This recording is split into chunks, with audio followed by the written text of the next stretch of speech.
আজকে সারাদিন পার করছি, যে এখন মনে হয় আরো 1.5 ঘন্টা বাকি আছে ইফতারে মসজিদের সামনে। আমাদের নাক চকা হতিনে গেছে মসজিদ ইফতারি খাইতো। সারা বছর ফ্যাক্টটা চলে, কিন্তু রোজার মাসে আল্লাহর রাস্তে খাওন না খাইলে ফ্যাটটা চলে না।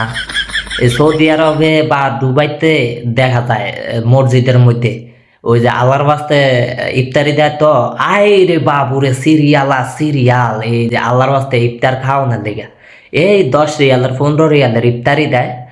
এই ইফতারি কদ্দুর খাওয়ানোর লেগে মানে আমগো বাংলাদেশের মানুষ সবটি সিরিয়াল আর সিরিয়াল, ঠেলা ঠেলি ধাক্কা ধাক্কি মসজিদের মধ্যে।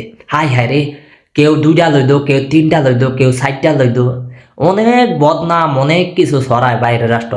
কয় বাংলাদেশি বাংলাদেশি এরকম। ওই আমার নাক চক্কা হতিনও গেছে ইফতারি খাইতো, বাউস নাকি কয় হিলায়ও গেছে মসজিদে ইফতারি খাইতো, আবার বলক ভিডিও বানাইতো গেছে। দেখাইলো যে আমিও আইছি, আপনারও আইয়েন, সিরিয়াল লাগান, ধাক্কা ধাক্কি করেন, ইফতারি কদ্দুর ফাইল তো 10 রিয়াল, বাংলাদেশের 300 টাকা। হ্যাঁ